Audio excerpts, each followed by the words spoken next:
Jelas sudah Sidarto Danusubroto, politisi senior PDIP, mantan ajudan Presiden Soekarno, membenarkan apa yang dibisikkannya kepada Megawati dalam acara HUT PDIP ke-52 kemarin soal permintaan pertemuan Presiden Prabowo yang lagi banyak dibahas belakangan ini, yang diulangi oleh Puan Maharani yang terbaca lewat gerak bibirnya yang agak jelas ditangkap oleh para ahli gerak bibir dalam acara talkshow Rosi Kompas kemarin. Sebenarnya tidak ada yang tahu apa yang sedang dibicarakan Opa Darto dengan Bu Mega pada waktu itu.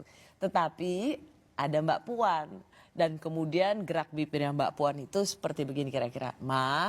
Presiden Prabowo mau ketemu Mama. Gitu. Benar. Benar ya? Benar. Oh, emang itu yang dibicarain? Ya. Oh. Sidarto terkesan dan salut juga dengan Presiden Prabowo yang masih saja mengusahakan pertemuan dengan Megawati, padahal ia sudah menjadi seorang presiden. Sidarto tak menyebutkan utusan Prabowo yang meminta dirinya untuk menyampaikan pesan kepada Megawati perihal proposal pertemuan itu. Ia memastikan Rosiana Silalahi mengenal utusan Prabowo itu kalau disebutkan nama utusan itu. Berarti utusan itu juga tokoh yang populer. Tetapi kenapa pertemuan ini masih sekedar wacana, Opa? Seperti hanya ada rencana pertemuan, tapi lama sekali terwujud. Dan kemudian Opa menyampaikan kembali yang sekarang jadi hangat lagi pembicaraan tentang pertemuan Pak Prabowo dan Bu Mega.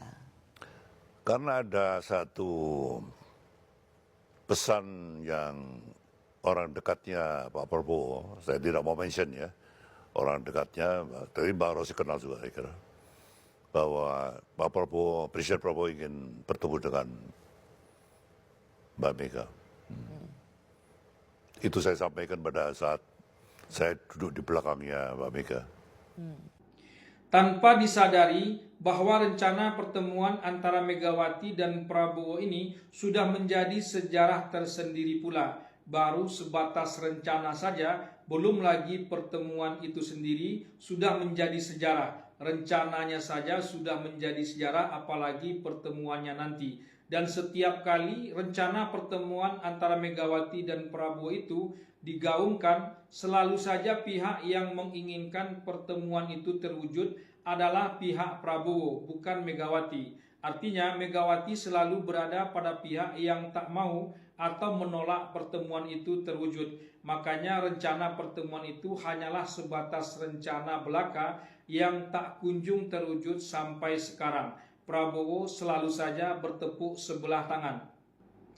Kalau dibuat priorisasi rencana pertemuan antara Megawati dan Prabowo, mungkin sudah banyak juga. Terakhir seperti yang diungkapkan Sidarto Danusubroto dalam acara HUT PDIP ke-52 kemarin. Tidak enaknya rencana pertemuan Megawati dan Prabowo itu konteks yang melatarinya adalah Hasto sebagai tersangka KPK, ditambah pula konflik Megawati dan Jokowi menjelang Kongres PDIP April nanti yang semakin meruncing. Seolah-olah pertemuan antara Megawati dan Prabowo itu ingin menyelesaikan dua persoalan itu. Ditambah pula rencana PDIP akan bergabung dengan pemerintahan Prabowo Gibran dengan cara atau bentuknya sendiri. Mengingat Megawati sendiri tak setuju dengan istilah partai oposisi dalam sistem presidensialisme kita. Periode pertama rencana pertemuan Megawati dan Prabowo yang tak terwujud itu adalah saat Prabowo ingin menjadikan Ganjar sebagai pendampingnya. Keinginan ini sebetulnya juga diinginkan oleh Jokowi, tapi Megawati tak menginginkannya. Megawati lebih ingin Puan yang mendampingi Prabowo, bukan Ganjar. Tapi semua orang tahu bahwa kalau Prabowo Puan yang berpasangan, maka peluang kalahnya jauh lebih besar ketimbang menangnya. Makanya Prabowo tak ingin meminta Puan, tapi Ganjar. Keinginan Prabowo ini ditolak mentah-mentah oleh Megawati dengan cara tak mau bertemu dengan Prabowo.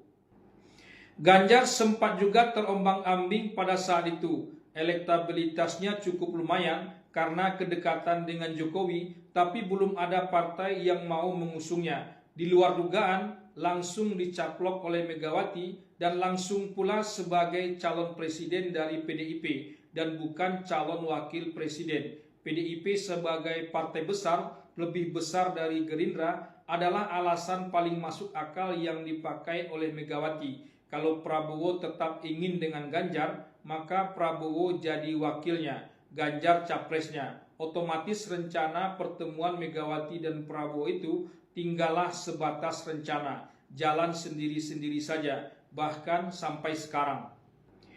Ganjar kalah, bahkan kalah telak.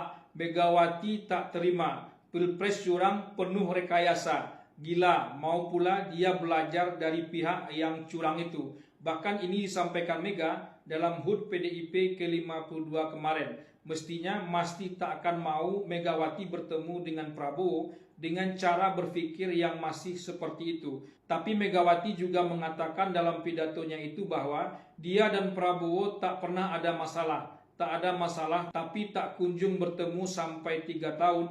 Apakah itu bisa dikatakan tak ada masalah? Tidak. Rasanya rencana pertemuan Megawati dan Prabowo kali ini masih akan sebatas rencana belaka juga.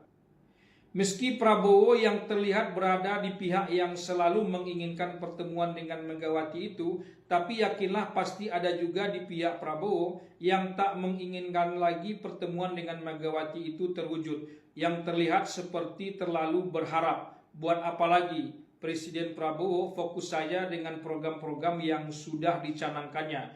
Biarlah PDIP dan Megawati mengurus dirinya sendiri dengan segala permasalahan yang sedang dihadapinya. Yang menabur angin dialah yang menuai badai.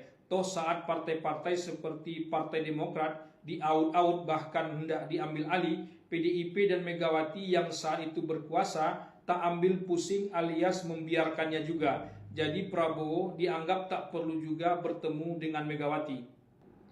Di pihak Megawati pun mungkin juga begitu. Ada saja yang tak mau pertemuan dengan Prabowo itu terwujud. Tapi setelah Hasto menjadi tersangka KPK, ini agaknya semua menginginkan termasuk Megawati itu sendiri bertemu dengan Prabowo. Minimal saat Kongres nanti Prabowo akan diundang untuk hadir. Saya mengatakan sebelumnya, ini justru karakter Megawati yang tak mau bertemu dengan Presiden Republik Indonesia saat menang apalagi saat kalah. Saat Jokowi menjadi presiden, itu bukanlah bertemu dengan presiden, tapi dengan petugas partai. Megawati memang tokoh oposisi sejati, tak mau bertemu dengan Soeharto, Habibie, Gus Dur, SBY, dan Prabowo pada saat mereka menjadi presiden, kecuali mungkin bertemu secara seremonial belaka. Entahlah kenapa bisa begitu.